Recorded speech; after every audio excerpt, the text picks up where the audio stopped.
Bismillahirrahmanirrahim. Assalamualaikum warahmatullahi wabarakatuh.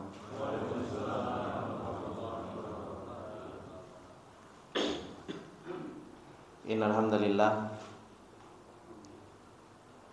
nahmaduhu wa nasta'inuhu wa nastaghfiruh wa na'udzu billahi min shururi anfusina wa min sayyiati a'malina. May yahdihillahu fala mudilla lahu wa may yudlil fala hadiya lahu.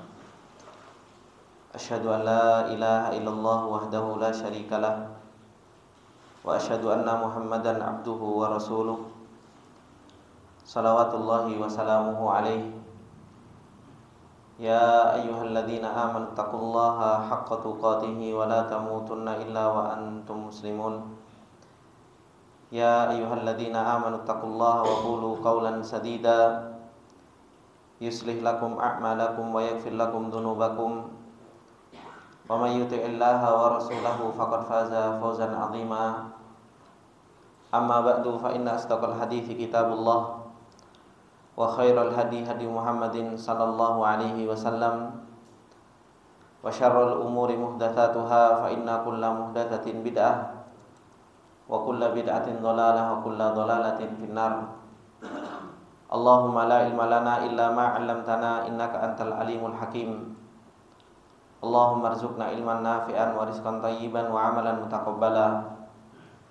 Allahumma 'allimna ma yanfa'una wa zidna ilma.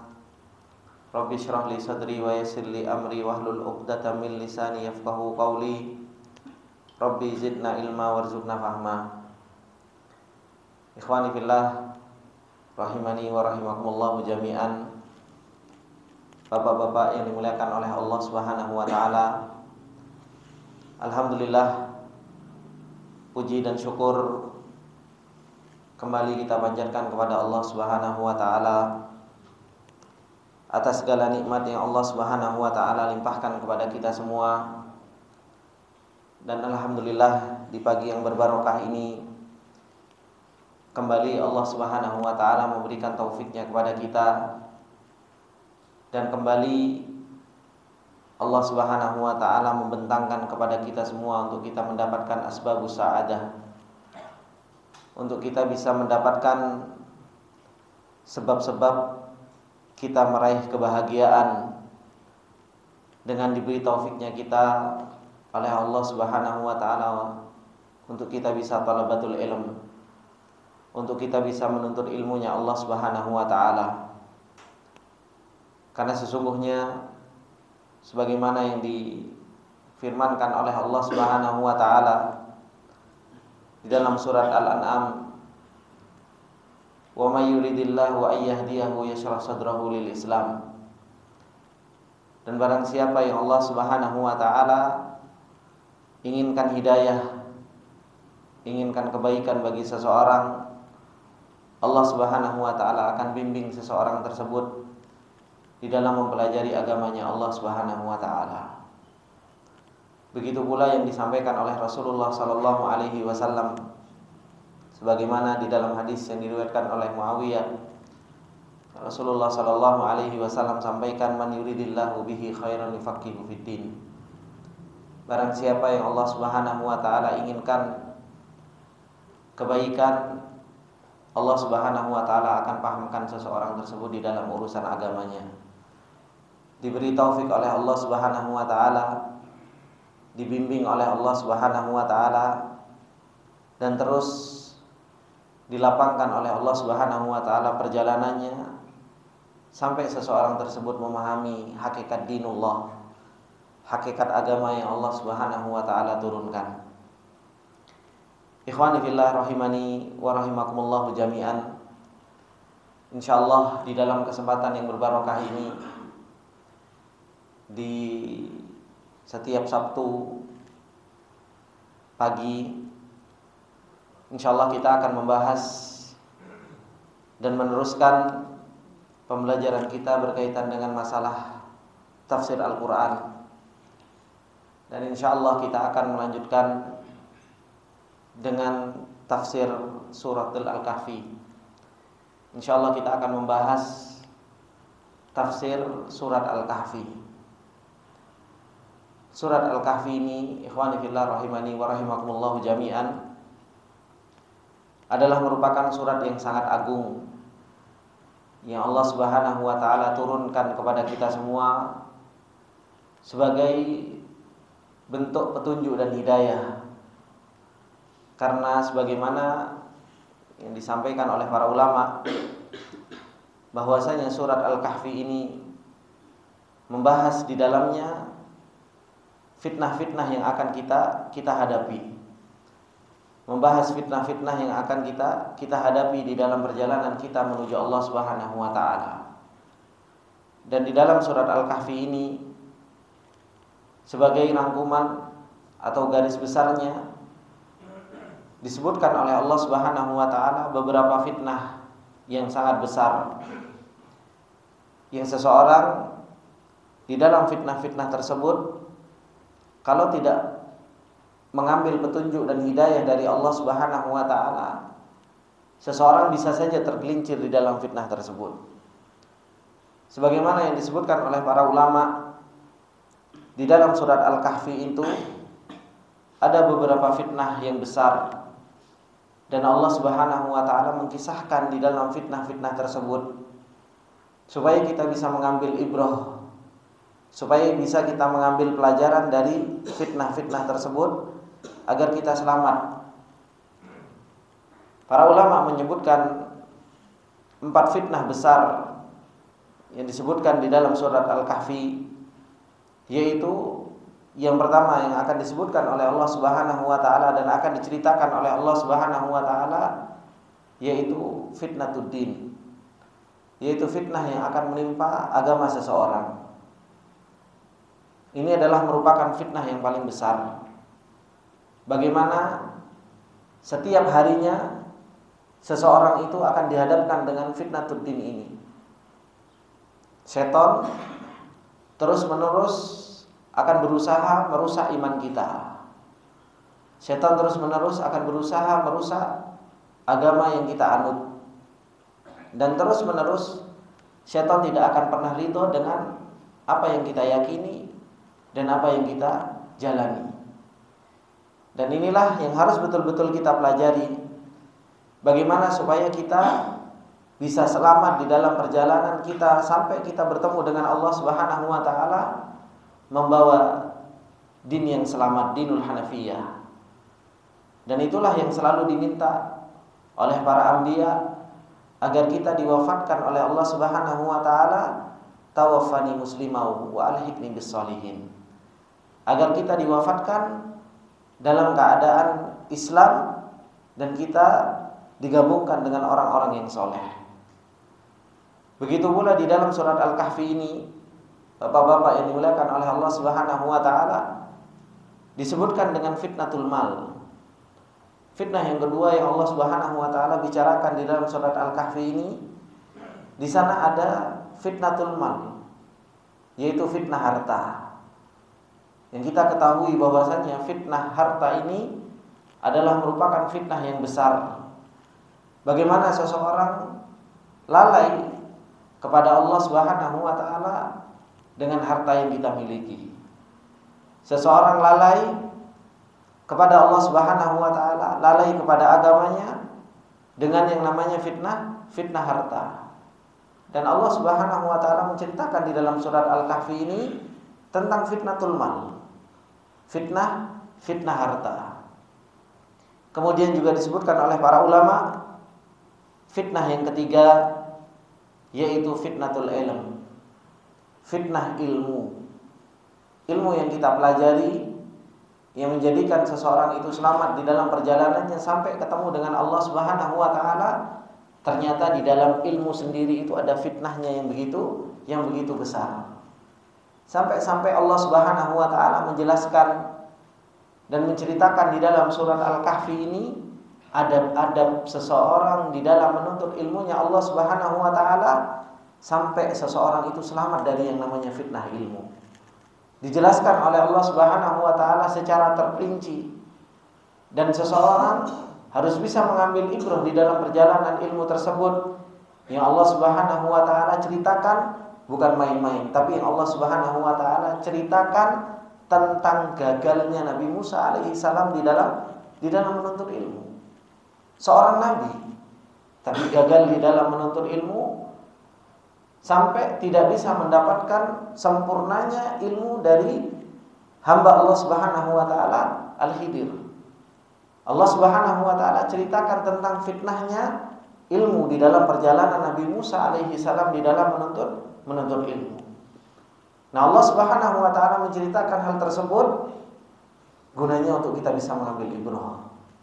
Gunanya supaya kita bisa mengambil pelajaran agar kita juga bisa selamat di dalam perjalanan ilmu tersebut. Kemudian yang keempat yang disebutkan oleh para ulama, fitnah yang ada di dalam surat Al-Kahfi yang Allah Subhanahu wa taala ceritakan, yaitu fitnatul quwwah was sultah, yaitu fitnahnya kekuatan, fitnahnya seseorang mempunyai kedudukan. Dan ini yang Allah Subhanahu wa taala ceritakan di dalam surat Al-Kahfi berkaitan dengan Dzulqarnain, yaitu seorang hamba yang saleh yang Allah Subhanahu wa taala berikan kekuatan, yang Allah Subhanahu wa taala berikan kepemimpinan, dan Allah Subhanahu wa taala menceritakan kepada kita semua agar kita terus bisa mengambil pelajaran dari apa yang Allah Subhanahu wa taala gambarkan dan ceritakan kepada kita semua.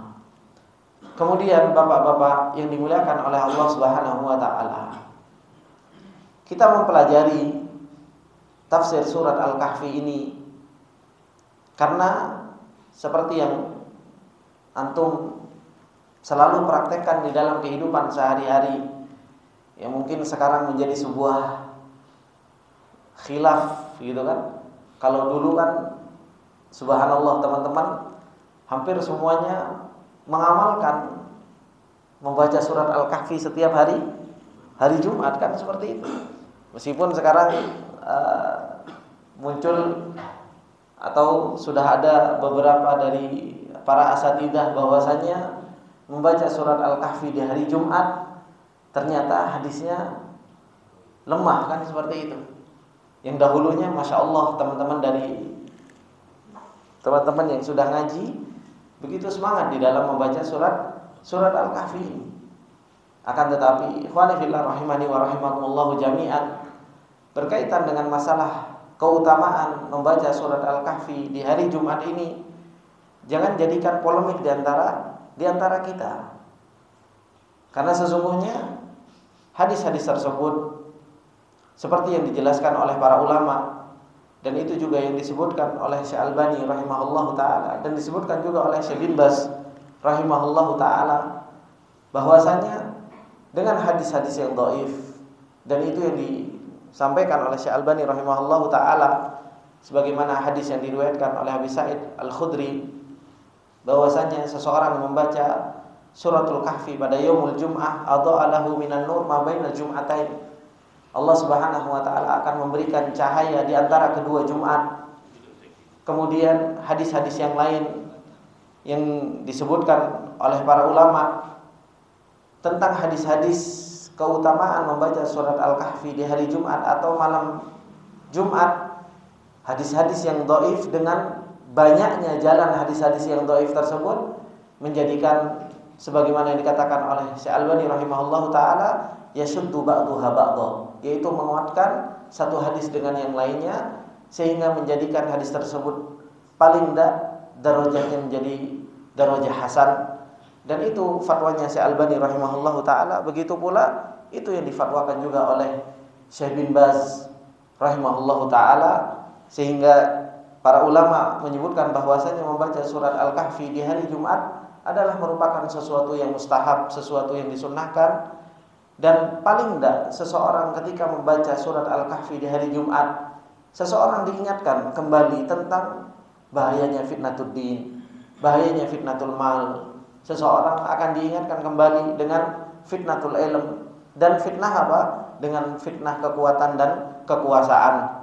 Sehingga seseorang terus mendapatkan pelajaran dari Allah Subhanahu wa taala, dan seseorang mendapatkan peringatan dari Allah Subhanahu wa taala. Ikhwani wa akhwati fillah rahimani wa rahimakumullahu jami'an. Surat Al-Kahfi ini sebagaimana yang disebutkan juga oleh para ulama, bahwasanya surat Al-Kahfi ini adalah merupakan surat Makkiyah. Surat Makkiyah. Surat yang Allah Subhanahu wa taala turunkan sebelum hijrah. Surat yang Allah Subhanahu wa taala turunkan sebelum hijrah. Meskipun sebagian para mufassirin menyebutkan bahwasanya sebagian ayat itu turun di Madinah. Sebagian ayat turun di Madinah. Syekh Shalih Al-Utsaimin rahimahullahu taala menyebutkan bahwasanya sebagian mufassirin mengatakan beberapa ayat seperti contohnya ayat 1 sampai 8 itu adalah merupakan ayat madaniyah. Begitu pula ayat 107 sampai 110 itu adalah merupakan ayat madaniyah. Akan tetapi pengecualian ini sebagaimana yang dikatakan oleh Syekh Shalih Al-Utsaimin rahimahullahu taala yahtaju ila dalil, yaitu butuh untuk dalil. Karena pada asalnya kalau surat itu disebut itu adalah merupakan ayat Makkiyah atau surat Makkiyah, maka semuanya satu surat itu adalah merupakan Makkiyah. Atau sebaliknya, kalau ayat tersebut disebut dengan ayat Madaniyah, maka satu surat itu yaitu apa? Madaniyah. Itu yang disebutkan oleh Syekh Shalih Al-Utsaimin, yang beliau mengatakan bahwasanya suratul Kahfi ini adalah merupakan surah Makkiyah yang Allah Subhanahu wa taala turunkan qabla al-hijrah. Allah Subhanahu wa taala turunkan sebelum hijrah. Kemudian ikhwani fillah rahimani wa rahimakumullah jami'an, insyaallah kita akan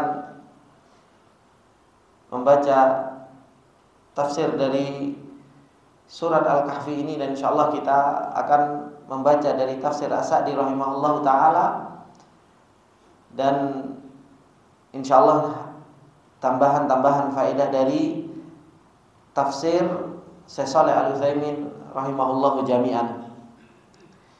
Bismillahirrahmanirrahim.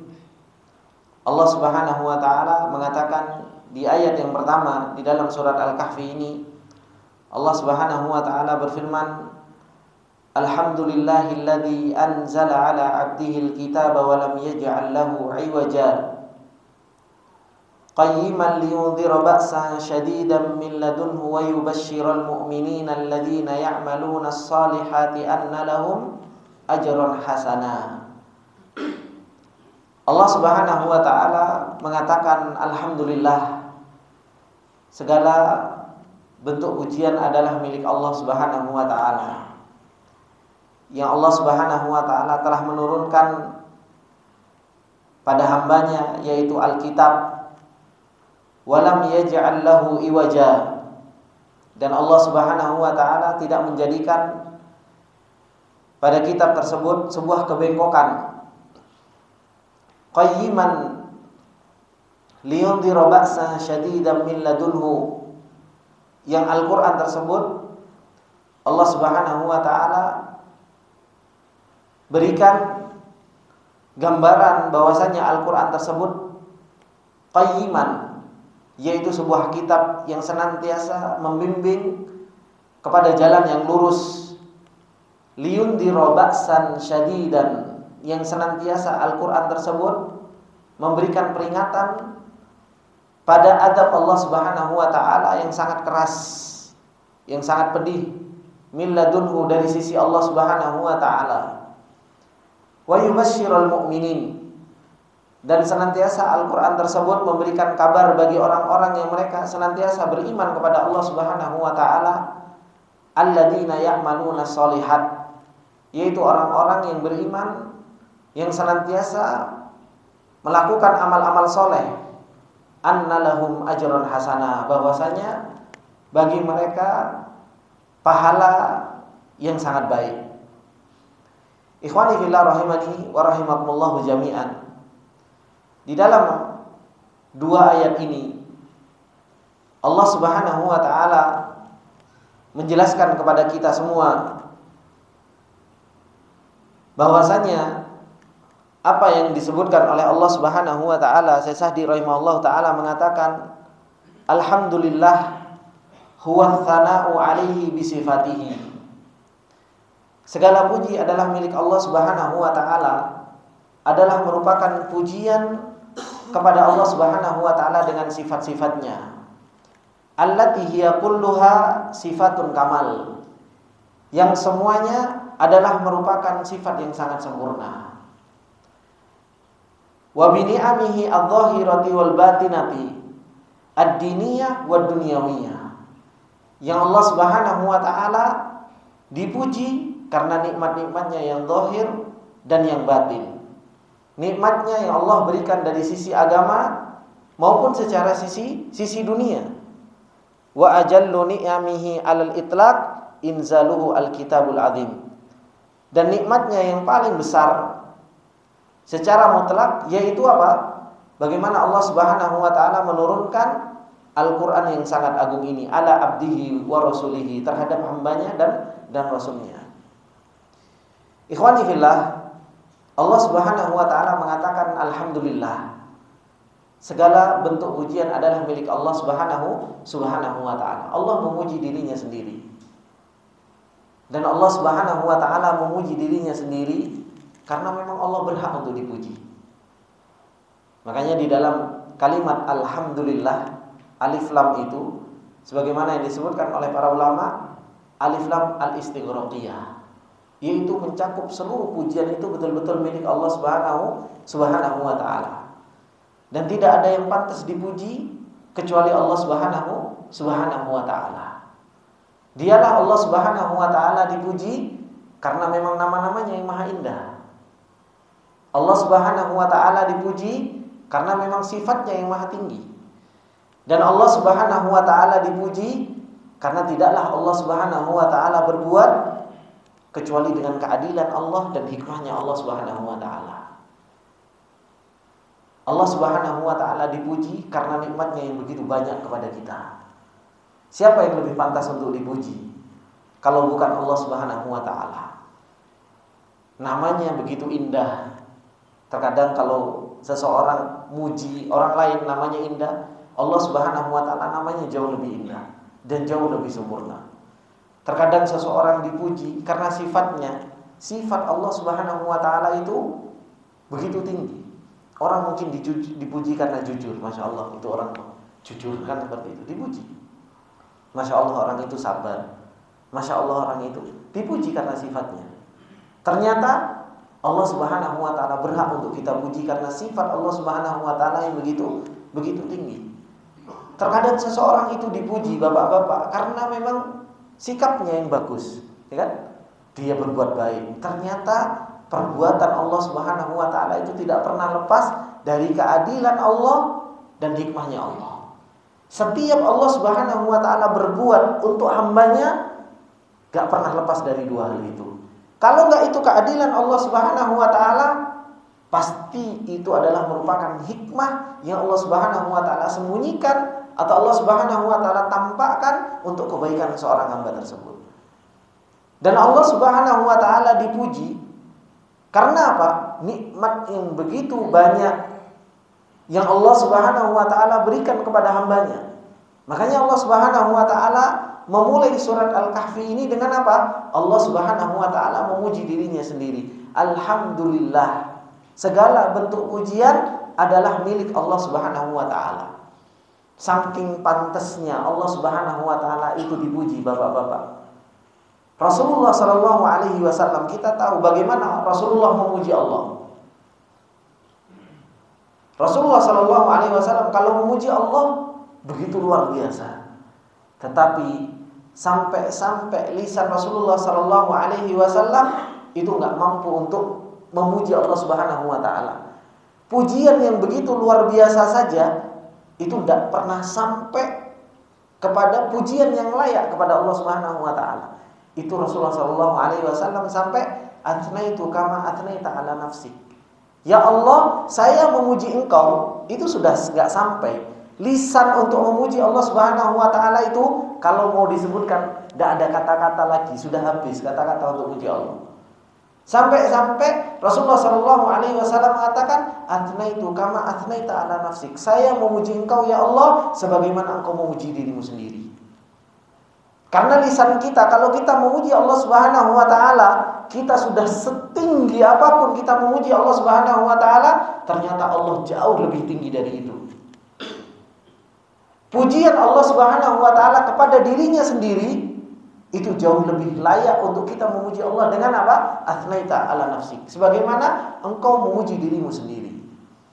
Dan Allah Subhanahu Wa Taala telah mengajarkan kepada kita dengan kita apa?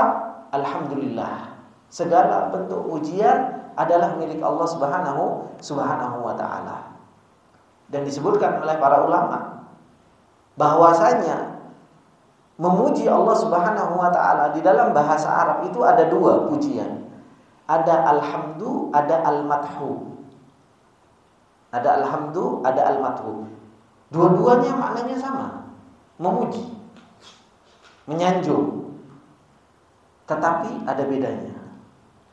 Kalau alhamdu itu apa? Yaitu memuji Allah Subhanahu Wa Taala muhabbatan wa ta'dhiman. Yaitu dengan sesuatu yang ada di dalam hati, memuji tapi ada sesuatu yang di dalam hati, yaitu apa? Rasa cinta kepada Allah Subhanahu Wa Taala dan ada rasa pengagungan.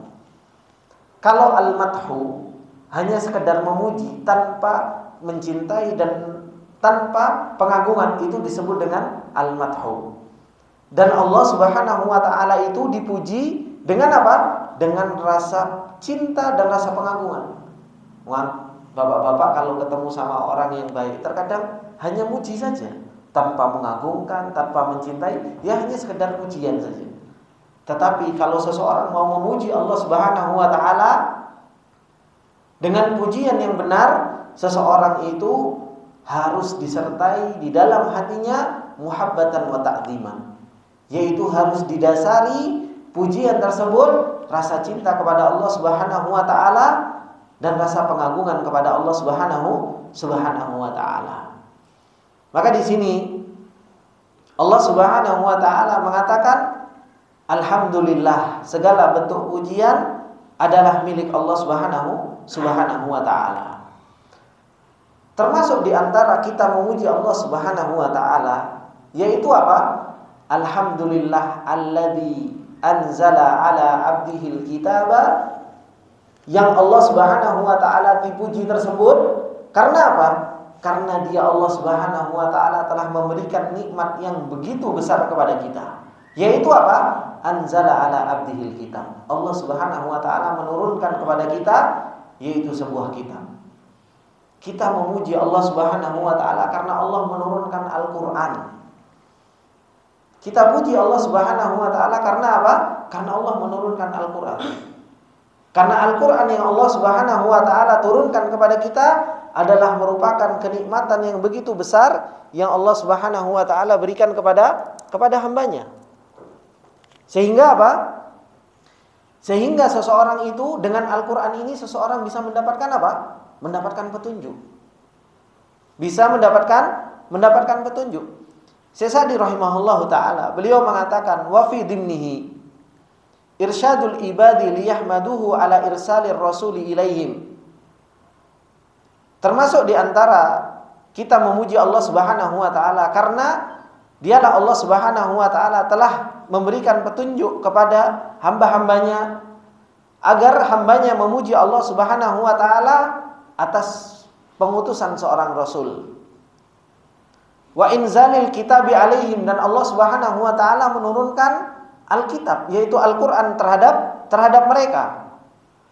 Thumma wasafa hadzal kitaba biwasfaini mustamilain, yang dimana Allah Subhanahu Wa Taala menurunkan Al-Quran ini dengan dua sifat. Apa dua sifat ini? Walam yaj'al lahu iwaja. Allah Subhanahu Wa Taala tidak jadikan Al-Quran itu iwaj, bengkok. Qayyiman, dan Allah Subhanahu Wa Taala jadikan Al-Quran itu membimbing kepada jalan yang lurus. Ini dua sifat yang Allah Subhanahu Wa Taala sifati Al-Quran dengannya. Allah Subhanahu Wa Taala menurunkan Alkitab yaitu Al-Qur'an, bapak-bapak yang dimuliakan oleh Allah Subhanahu wa taala, ini adalah merupakan nikmatun azimah, nikmat yang sangat besar. Apalagi sebentar lagi kita masuk Ramadan, ya kan? Yang sering kita sering kita dengar bahwasanya Ramadan itu adalah merupakan Syahrul Quran, kan seperti itu. Ramadan itu adalah merupakan bulannya Al-Quran. Dan Masya Allah biasanya kalau bulan Ramadan itu banyak orang berbondong-bondong balik kepada Al-Quran. Tetapi harus difahami, baliknya kita kepada Al-Quran jangan cuma dibatasi bahwasanya Ramadan itu baliknya kita kepada Al-Quran hanya untuk dibaca. Untuk dibaca saja, enggak. Terkadang kita selalu berdalil, Imam Syafi'i, ya, para a'imah yang lain membaca Al-Quran di bulan Ramadan itu sampai selesai 15 kali, kan seperti itu, ya kan? Para a'imah yang lain membaca Al-Quran, selesai membaca Al-Quran sampai berkali-kali. Akhirnya kita, Masya Allah, dengan semangat yang begitu tinggi, kita berusaha untuk menyelesaikan Al-Quran.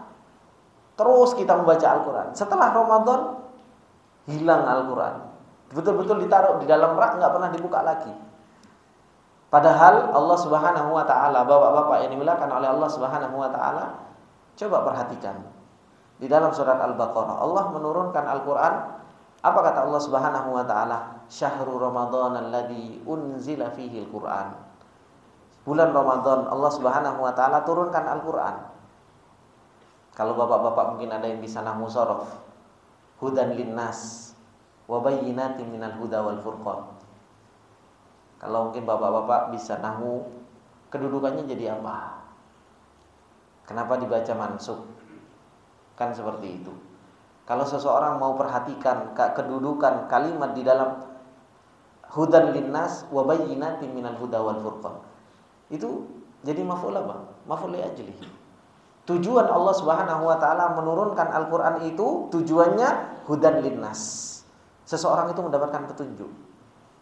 Wa bayyinatin minal huda wal furqan, dan penjelasan terhadap petunjuk tersebut sampai seseorang itu mendapatkan ilmu furqan.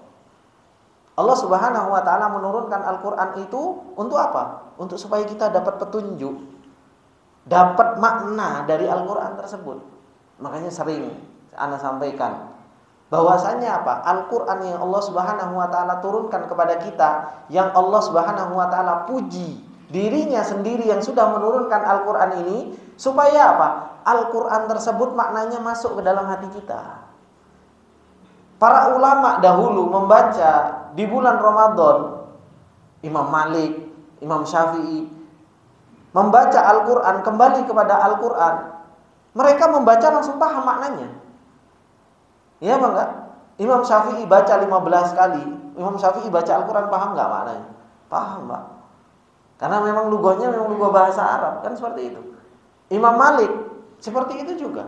Terkadang kita baca satu bulan selesai 15 kali, maknanya tahu? Enggak tahu. Akhirnya keluar dari Ramadan seperti enggak ada apa-apa. Kenapa? Enggak ada makna yang masuk ke dalam hati. Enggak ada petunjuk yang masuk ke dalam hati, makna yang melekat, apa yang Allah Subhanahu wa taala inginkan dari Al-Qur'an itu diturunkan, enggak ada yang masuk. Sehingga hanya semangat membaca Al-Qur'an, saya katakan itu bukan enggak baik ya, baik banget. Baik sekali. Tapi Allah Subhanahu wa taala punya tujuan yang lain, yang lebih dari itu, bukan hanya sekedar membaca, tapi hudan linnas. Al-Qur'an Allah Subhanahu wa taala turunkan di bulan Ramadan itu untuk mendapatkan petunjuk dari Allah Subhanahu wa taala. Wa bayyinat, dan supaya seseorang itu mendapatkan penjelasan dari petunjuk tadi, sehingga seseorang keluar dari bulan Ramadan mempunyai makna dan menjadikan syahr-syahr yang lain, bulan-bulan yang lain itu apa? Seperti halnya bulan Ramadan. Kenapa? Karena dia mendapatkan makna dari Allah Subhanahu wa taala menurunkan Al-Qur'an tersebut. Tetapi kalau bulan Ramadan hanya, dijadikan syahrul tilawah, dijadikan hanya bulan untuk baca saja, maknanya nggak masuk ke dalam hati, selesai bulan Ramadan, ya ditutup Al-Qur'an. Nggak pernah dibuka lagi. Kenapa? Maknanya nggak masuk. Apa yang Allah Subhanahu wa taala inginkan Allah Subhanahu wa taala sampaikan petunjuk di dalam Al-Qur'an, itu tidak sampai. Makanya Allah Subhanahu wa taala di sini, Bapak-bapak yang dimuliakan oleh Allah Subhanahu wa taala, alhamdulillah, Allah puji dirinya sendiri. Kenapa? Anzala ala abdihil kitab. Karena Allah Subhanahu wa taala turunkan Al-Qur'an. Yang Allah Subhanahu wa taala turunkan Al-Qur'an ini, apa kata Allah di dalam ayat-ayat yang lain? Inna hadzal qur'ana yahdi lillati hiya aqwam. Sesungguhnya Al-Qur'an ini senantiasa menunjukkan kepada jalan yang lurus. Yang Allah Subhanahu wa taala katakan juga di dalam ayat yang lain, Toha ma anzalna 'alaikal qur'ana litashqa. Al-Qur'an tidaklah Allah Subhanahu wa taala turunkan supaya engkau menjadi orang yang susah, enggak. Justru malah sebaliknya. Allah Subhanahu wa taala turunkan Al-Qur'an kepada kita supaya apa? Supaya kita enggak menderita. Supaya kita apa? Menjadi orang yang bahagia. Makanya di akhir-akhir surat Toha, di awal surat Toha, Allah mengatakan kami enggak menurunkan Al-Qur'an supaya kalian sengsara. Di akhir ayat di surat Toha, Allah Subhanahu wa taala mengatakan, "Wa man a'rada an dzikri fa inna lahu ma'isyatan dhanka wa nahsyuruhu yaumal qiyamati a'ma. Qala rabbi lima hasyartani a'ma wa qad kuntu basira. Qala kadzalika atatka ayatuna fanasitaha wa kadzalika al-yauma tunsa." Dan barang siapa yang berpaling dari dzikri, dari peringatanku, yaitu dari Al-Qur'an. Orang kalau berpaling dari peringatan Allah Subhanahu wa taala, dari Al-Qur'an, kata Allah Subhanahu wa taala, fa inna lahu ma'isyatan dhanka, maka sesungguhnya bagi dia apa? Kehidupan yang sempit. Kalau kita pengen kita itu lapang dadanya, kemudian kita pengen apa istilahnya mendapatkan ketenangan dalam kehidupan, balik ke Al-Qur'an. Seberapa besar kita kembali kepada Al-Qur'an, seberapa besar kita akan mendapatkan kebahagiaan.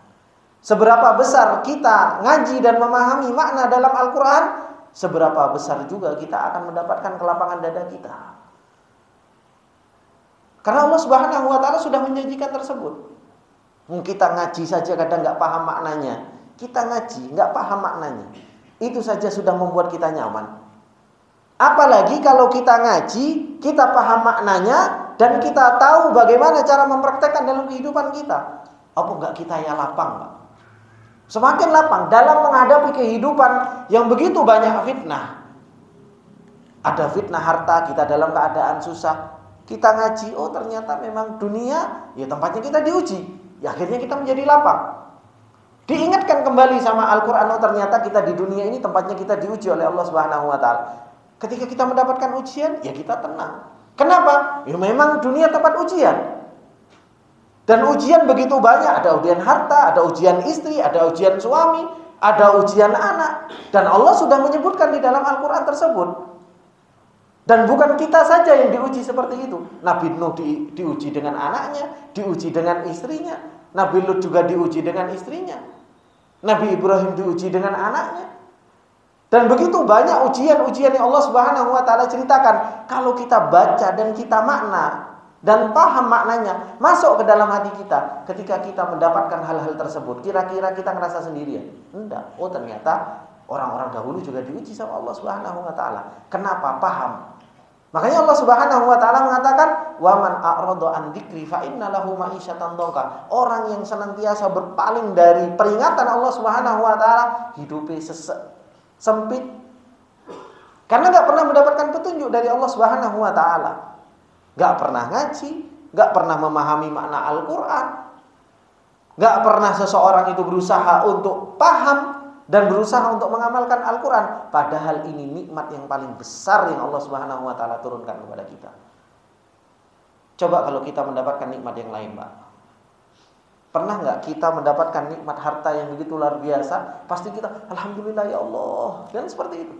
Oh kita nikmat yang paling besar Al-Quran di hadapan kita. Ya Allah alhamdulillah Engkau telah turunkan Al-Quran sebagai petunjuk kepada kita. Pernah nggak kita kayak gitu? Iya. Tapi kalau kita dapat istri yang cantik, ya Allah alhamdulillah ya Allah istri saya cantik ya Allah. Kan seperti itu. Alhamdulillah ya Allah saya dapat mobil. Muji Allah Subhanahu wa taala luar biasa. Al-Qur'an yang ada di hadapan kita yang betul-betul Allah mengatakan alhamdulillahilladzi anzala ala abdihi. Alkitab Al-Quran nikmat paling besar yang Allah turunkan kepada kita supaya kita selamat kalau kita ngikutin Al-Quran ini. Tapi kita gak kurang syukuri nikmat Al-Quran ini. Ngaji yo jarang-jarang kan seperti itu. Ngaji Al-Quran paling ngaji 10 menit kan seperti itu. Kita semua muqassir, Pak. Kita semua muqassir. Tahu muqassir, Pak? Apa muqassir? Bukan, muqassir itu lalai. Lalai dari peringatan Allah Subhanahu wa taala, kita itu sangat kurang. Makanya benar yang dikatakan oleh Utsman bin Affan rahimahullahu taala, radhiyallahu taala, "Lau tahurat qulubukum lama syabi'tu min kalamillah." Kalau hati kalian itu bersih, kalau hati kalian itu jernih, hati kalian itu enggak sakit, enggak pernah kenyang kita dari perkataan Allah Subhanahu wa taala. Cuma masalahnya hati kita itu penyakitan. Hati kita ini sakaratul maut, cuma kita enggak ngerasakan sakit. Karena apa? Kita gak baca Al-Quran sehari, biasa-biasa saja.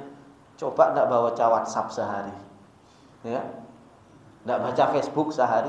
Wis HP Pak, coba taruh sehari, gak usah pegang HP kan seperti itu. Kayaknya itu subhanallah, ya gak Mas? Kan seperti itu. Apalagi yang masih muda-muda, gitu kan. Maka terkadang subhanallah, makanya kemarin itu banyak pesan Pak, ya kan. Banyak pesan, ada 5 panggilan, 114 pesan, tapi bukan apa WhatsApp kan seperti itu. Nah, akhirnya saya juga kesel juga, teman-teman itu banyak yang latah bikin status kayak gitu. Saya sampaikan, terus mbok kira kamu bikin WhatsApp seperti itu, status seperti itu, terus kamu langsung ngaji Al-Quran terus-menerus, nggak bisa. Kalau nggak dimasukkan makna kepada kita tentang hakikat Al-Quran, tentang hakikat apa yang Allah Subhanahu wa taala turunkan, dan ini adalah merupakan sebuah nikmat yang besar, ya kita nggak akan pernah balik kepada Al-Quran. Dan bahwasanya Al-Quran ini adalah merupakan petunjuk yang Allah turunkan. Al-Quran ini tujuannya itu apa? Hudan linnas wa bayyinatin minal huda wal furqan. Tujuannya supaya kita dapat petunjuk. Kira-kira Pak, kira-kira antum mendapatkan petunjuk kalau antum nggak paham? Ya nggak akan pernah. Nggak akan pernah seseorang itu mendapatkan petunjuk kalau nggak paham dengan Al-Quran. Kita kalau pengen mendapatkan petunjuk kita harus paham kok. Dengan apa? Isyarat-isyarat atau apa dan lain sebagainya. Nah, Allah menurunkan Al-Quran. Makanya Allah mengatakan syahrul Ramadan alladzi unzila fihil Qur'an li ajli apa? Tujuannya apa? Hudan linnas wa bayyinatin minal huda wal furqan. Ini tujuannya Allah Subhanahu wa taala menurunkan apa? Menurunkan Al-Qur'an. Kemudian Allah Subhanahu wa taala mengatakan alhamdulillahilladzi anzala ala 'abdihi alkitab. Segala bentuk pujian adalah milik Allah Subhanahu wa taala yang Allah Subhanahu wa taala telah turunkan kepada hambaku. Subhanallah, ini adalah merupakan sifat yang paling dicintai oleh Rasul. Ketika seorang Rasulullah sallallahu alaihi wasallam disebutkan oleh Allah Subhanahu wa taala menjadi seorang hamba. Dan kita harus bangga menjadi hamba Allah Subhanahu wa taala. Allah Subhanahu wa taala menyebutkan hamba, penyebutan hamba kepada Rasulullah sallallahu alaihi wasallam itu di 3 tempat. Tempat yang pertama yaitu dalam penurunan Al-Qur'an, disebut aku turunkan Al-Qur'an kepada hambaku. Kemudian tempat yang kedua yaitu ketika Isra wal Mi'raj. Subhanalladzi asra bi 'abdihi. Allah Subhanahu wa taala memperjalankan hambanya. Disebut Rasulullah menjadi seorang hamba. Kemudian ketika Allah Subhanahu wa taala membela Rasulullah sallallahu alaihi wasallam, Allah Subhanahu wa taala mengatakan wa in kuntum fi raibim mimma nazzalna ala abdina. Dan apabila kalian ragu terhadap apa yang kami turunkan kepada hamba kami, fa'tu bi surah, maka datangkanlah surat. Allah Subhanahu wa taala menyebut Rasulullah sallallahu alaihi wasallam sebagai seorang hamba. Makanya Rasulullah sallallahu alaihi wasallam mengatakan faqulu Abdullah wa rasuluh. Ketika Rasulullah dipuji Begitu tingginya Rasulullah Shallallahu Alaihi Wasallam dipuji oleh orang yang datang kepada Rasulullah. Apa kata Rasulullah Shallallahu Alaihi Wasallam? La tatruni kama atratin nasara li Isa bin Maryam. Jangan engkau berlebih-lebihan memuji diriku sebagaimana orang-orang Nasara berlebih-lebihan dalam memuji Maryam. Kemudian Rasulullah Shallallahu Alaihi Wasallam mengatakan apa? Innama ana abdun. Sesungguhnya aku adalah seorang hamba. Faqulu, katakanlah Abdullah wa Rasuluh.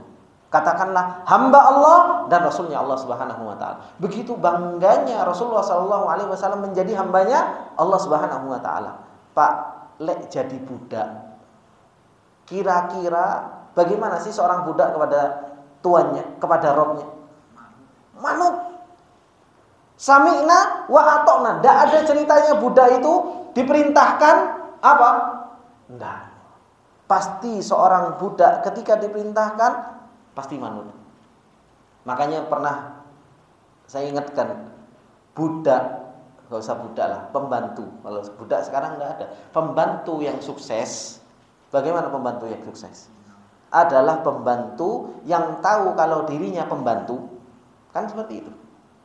Pembantu itu adalah orang yang tahu kalau dirinya pembantu. Kalau seorang pembantu nggak tahu kalau dirinya pembantu, ya dia disuruh enak aja, kan seperti itu. Karena dia lupa terhadap dirinya. Makanya seseorang kalau dia mau menjadi seorang hamba yang sukses, ya dia harus tahu kalau dirinya itu adalah seorang hamba. Kalau kita tahu bahwasanya diri kita adalah hamba Allah Subhanahu Wa Taala, Allah perintahkan bagaimana? Kan nggak mungkin ya Allah enak aja merintah saya. Kan nggak seperti itu. Pasti apa? Sami'na ya Allah.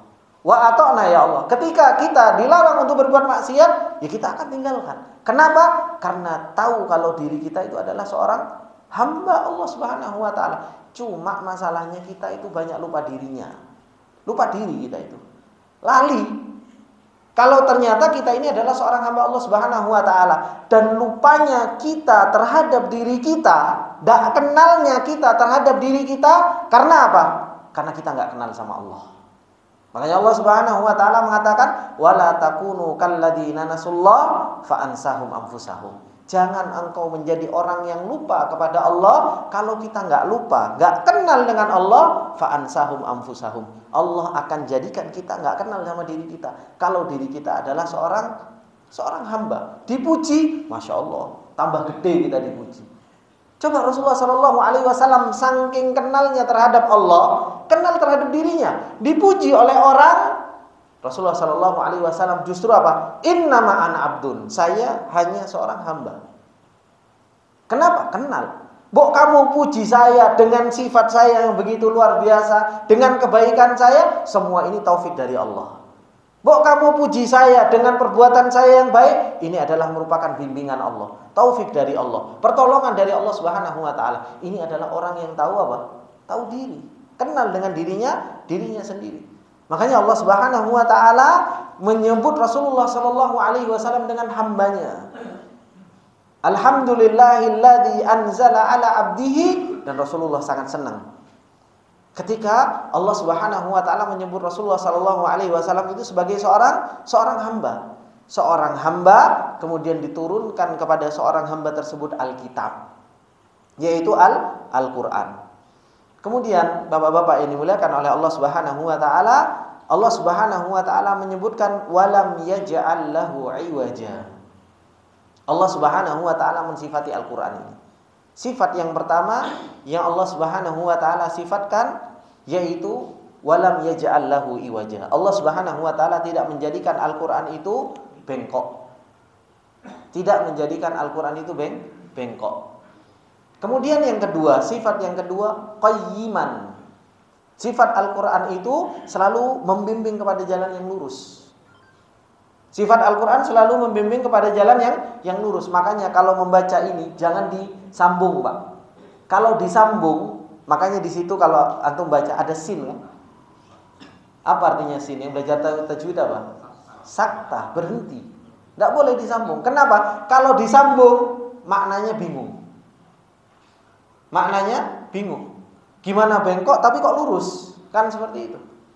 Tapi kalau berhenti, sakta, maka dia punya makna dua keadaan Al-Quran. Keadaan Al-Quran walam yaj'al lahu iwaja.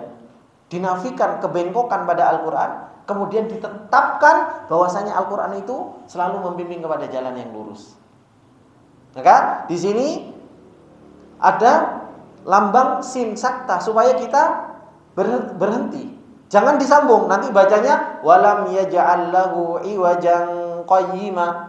Maknanya maka rusak. Kalau maknanya mau disambung, harus berhenti. Maka ini pentingnya juga belajar makna di dalam Al-Quran supaya apa? Supaya kita bisa tahu berhentinya di mana, nyambungnya lagi di mana. Syekh Sa'di rahimahullah taala, beliau menjelaskan. Sudah habis Pak waktunya Pak? Hah? Belum ya? Hah? 3 menit. Boleh 10 menit ya Pak?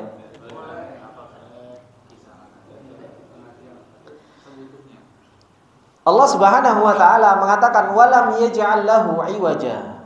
Sifat yang pertama, Allah Subhanahu wa taala tidak menjadikan pada Al-Qur'an itu iwaj, yaitu sebuah kebengkokan.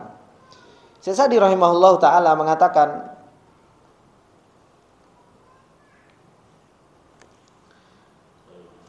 Thumma wasafa hadzal kitab biwasfaini mustamilain. Kemudian Allah Subhanahu wa taala mensifati kitab ini dengan 2 sifat yang mencakup di dalam Al-Qur'an, ala annahul kamil min jami'il wujuh, bahwasanya Al-Qur'an ini sempurna dari segala sisi.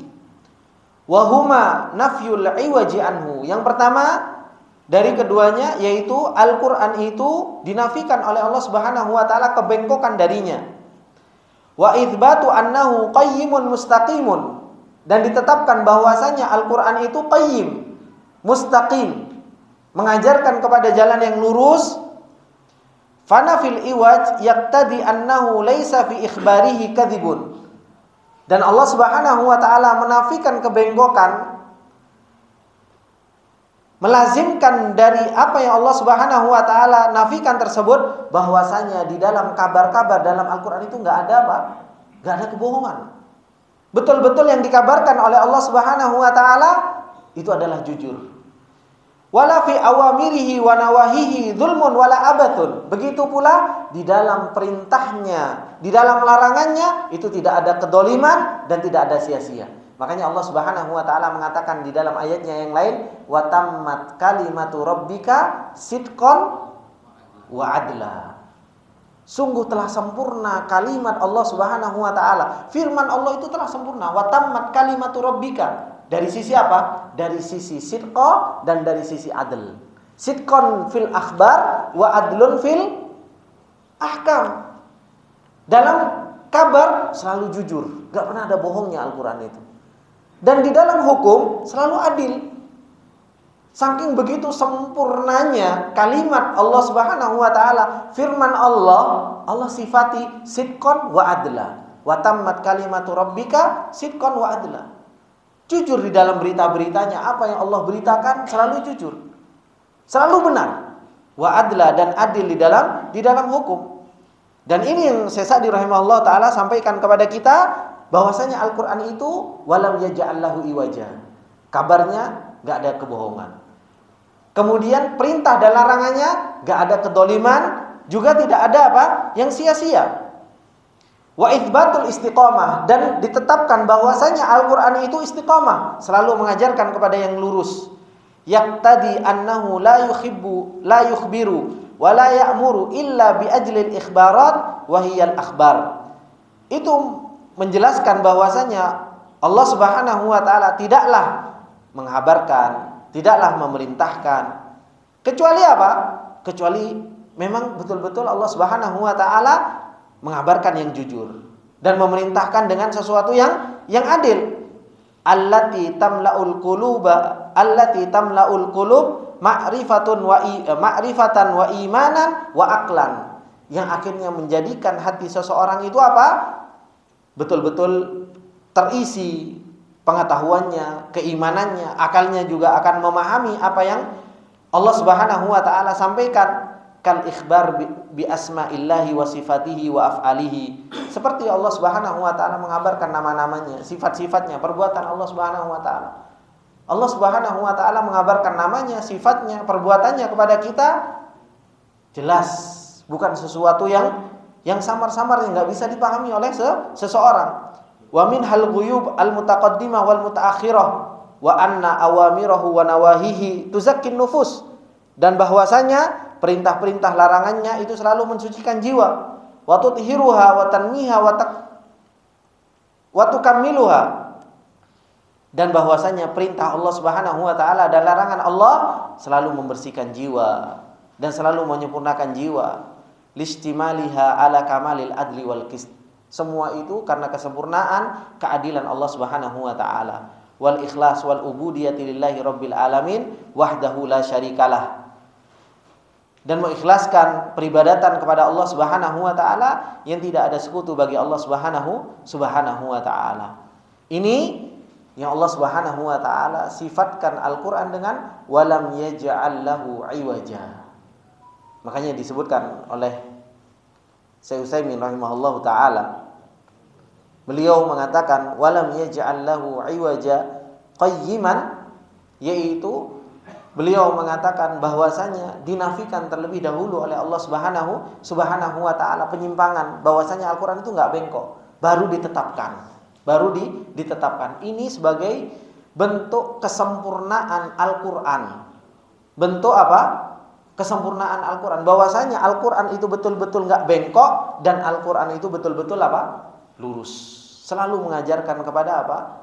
Sesuatu yang benar. Dan itu yang Allah Subhanahu wa taala sampaikan di dalam surat Al-Kahfi, inna hadzal qur'ana yahdi lillati hiya aqwam. Sesungguhnya Al-Qur'an itu selalu menunjukkan kepada sesuatu yang aqwam, betul-betul yang lurus. Ini bapak-bapak yang dimuliakan oleh Allah Subhanahu wa taala. Kemudian Al-Qur'an itu apa? Liyundhira ba'san syadidan min ladunhu wa yubashshiral mu'minin. Ternyata Al-Qur'an itu selain dia enggak bengkok dan senantiasa mengajarkan yang lurus, Al-Qur'an itu juga punya tujuan yang lain. Insyaallah akan kita lanjutkan di kesempatan yang akan datang. Ini bapak-bapak yang dimuliakan oleh Allah Subhanahu wa taala. Semoga sedikit ini bermanfaat buat kita semua. Dan ternyata nikmat Al-Qur'an adalah merupakan nikmat yang sangat agung. Coba kita bersyukur dengan nikmat Al-Qur'an ini. Bagaimana kita mensyukuri nikmat Al-Qur'an? Yuk dikaji, Pak. Kan seperti itu. Mensyukuri nikmat Al-Qur'an bukan cuma diinstal di aplikasi HP, bukan. Ya kan? Menikmati Al-Qur'an bukan terus kita bawa terus kayak tolabul ilmi, Masya Allah, Al-Qur'an di kantong terus tapi nggak pernah dibaca, gitu kan? Atau dalam tas terus, Masya Allah, gitu kan? Al-Qur'an ditaruh dalam tas terus, enggak. Tapi mensyukuri Al-Qur'an dengan apa? Dengan kita membaca, memahami maknanya. Para sahabat dahulu, seperti yang sering saya yakin bapak-bapak sering dengar, para sahabat dahulu setiap hari itu belajar makna Al-Qur'an. Mereka belajar 10 ayat, tidaklah mereka pahami kecuali mereka tambah. Coba kalau setiap hari ya tidak usah banyak-banyak, Pak. 1 ayat aja kita pahami maknanya, kan seperti itu. 1 ayat kita pahami, subhanallah, sak bulan itu 30 ayat, kan seperti itu. Cuma subhanallah untuk memahami maknanya, bukan ngaji, Pak, bukan membaca, memahami maknanya, pengen tahu maknanya apa, kan seperti itu. Gak usah 10 ayat, 1 ayat sedino, mosok ndak iso gitu. Kesempatan paling buka, ndak ada 5 menit kok buka. Ya kan? Alhamdulillah sekarang dimudahkan, bisa diinstal di HP, tafsir As-Sa'di, tafsir Muyassar, itu sudah banyak gitu kan. Kalau kita baca berita politik, kita baca berita kenegaraan, kita baca ekonomi, itu subhanallah berjam-jam kita betah kok baca Al-Qur'an 1 ayat, memahami maknanya enggak sabar, kan seperti itu. Maka semoga Allah Subhanahu wa taala memberikan taufiknya kepada kita semua, dan semoga Allah Subhanahu wa taala terus membimbing kita untuk kita bisa bersyukur dengan apa yang Allah Subhanahu wa taala turunkan kepada kita. Saya tutup dengan doa kafaratul majlis. Subhanakallahumma bihamdika asyhadu an la ilaha illa anta astaghfiruka wa atubu ilaik.